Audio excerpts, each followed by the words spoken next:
Hello bookish friends. I thought today I would go over my Q1 favorites for 2025.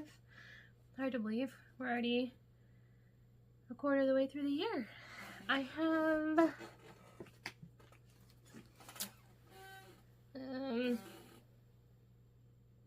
I've got 6 here and an ebook, so hopefully I won't forget it. I'm gonna go in the order I read them, or I should say finished them. Some of these took longer than others. First up, Anne of Green Gables. This was my first time rereading this in a long time, maybe since high school. But I loved this particular edition because it has illustrations. I'm trying to find one. There's one. And that just made it even better. I loved Montgomery's writing and getting to see Anne grow and the scrapes that she gets into and how she mellows a bit, and I think maybe it even has the moment Gilbert falls in love with her at the end. Quite enjoyed it. If you haven't read Anne of Green Gables, it's an older brother and sister sent away for an orphan boy to help with their farm, and they can get Anne instead. And Matthew immediately falls in love with her, and they eventually win Marilla over on keeping her. And yeah, and gets into all sorts of trouble.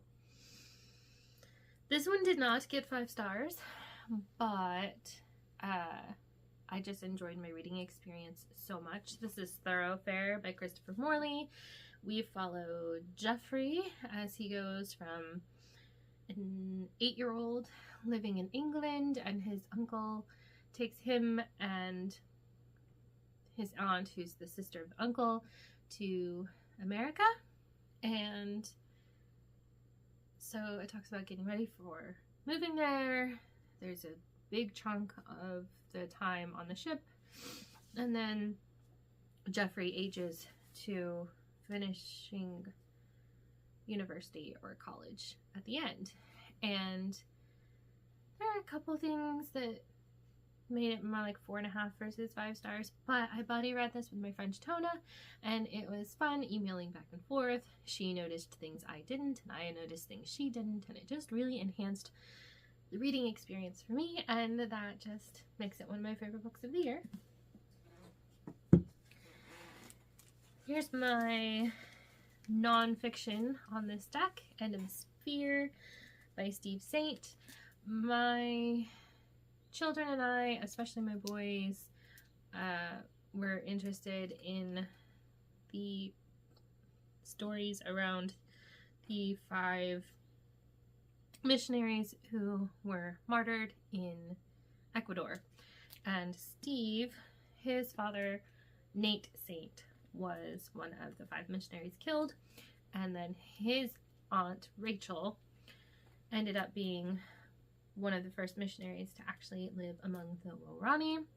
And it started with his aunt Rachel and Elizabeth Elliot and Elizabeth Elliot's daughter, and eventually, after being there for a few years, they're like, let's try bringing a male in.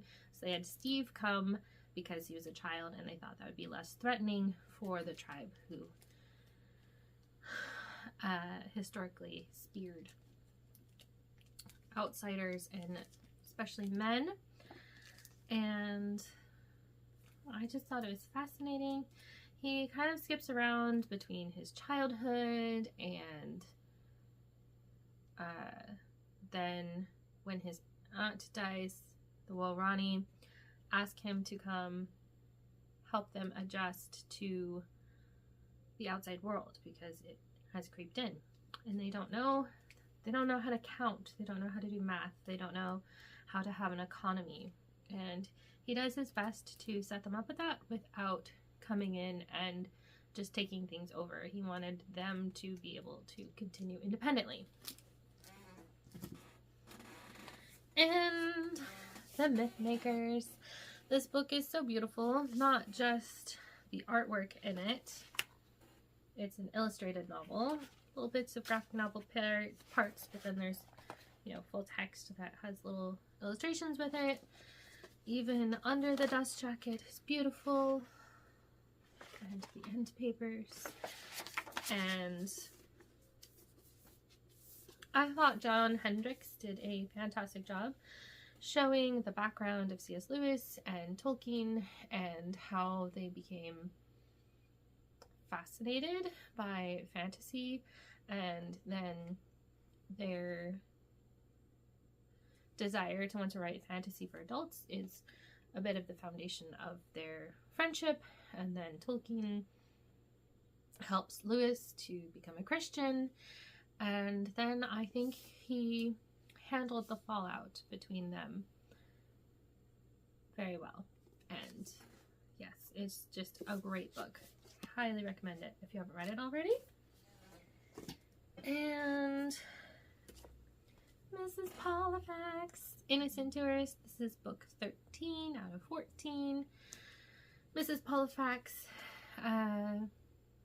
when she's about 60, she goes to her doctor. She's slightly depressed, and he's like, "Isn't there anything you've ever wanted to do?" She's like, "Yes, work for the CIA."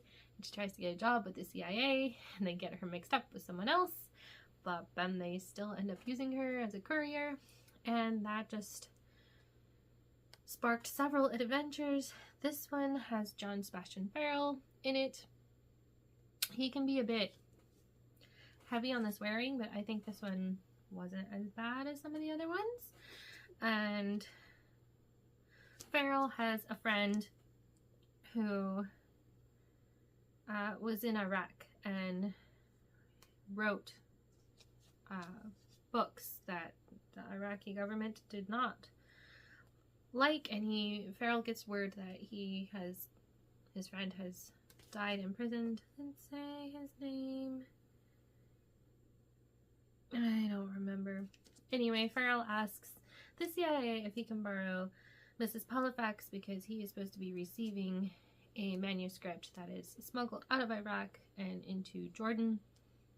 And of course it's Mrs. Pollifax, so things go wrong, and she gets a little entourage of people, and yeah, I just really liked this one. I will be sad when I finish the series because I won't be able to experience them for the first time again. I can always reread them, but some of the mystery and the unknown is then taken away. But yes, I'm so glad I have the books so I can reread them. And then Anne of the Island. You know I haven't read this one since high school or early college. And this one follows her time in college. She did like a teacher's certificate, and then she taught for 2 years, and now she's off to college with her friend Priscilla and Gilbert and Charlie Sloane, and they get a new friend, Philippa. And yeah, just documenting that. She gets so many marriage proposals in this book. It's kind of ridiculous, especially because she doesn't want most of them. All of them except the last one. Yeah. There were times I wanted to shake Anne while reading this book, but I didn't. And the last one I have, I've been making my way through Love Blooms on Valentine's. There's 4 novellas in it. I've read the first 2, and the one that I'm going to talk about is Be My Inspiration by Shatona Habig. It's the whole reason I bought this collection of novellas, because Shatona is one of my favorite authors. She's become an auto-buy for me, and I wish I had read it when it came out. Instead, I waited like 6 weeks. I should just learn to drop my TBR and just read the books as they come out. But anyway, Be My Inspiration follows Linus, who is a songwriter. He writes love songs, but he's never been in a relationship. So he ends up with terrible writer's block, and he's like, well, maybe if I kind of fake date and fall in love, it will inspire me. But he doesn't tell the girl that he wants to date that it's not real, and then she finds out and things blow up. And then, I'm sorry, Shatona, is it Dana or Dana? I don't know.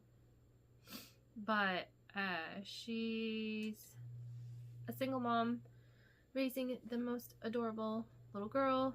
I liked the interactions between Linus and Mila, and bless his socially awkward heart, but he did not. Things went so wrong for him, and it was so funny.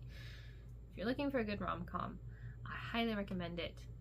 And yeah, let me know your favorite books from the first quarter. And until next time, happy reading!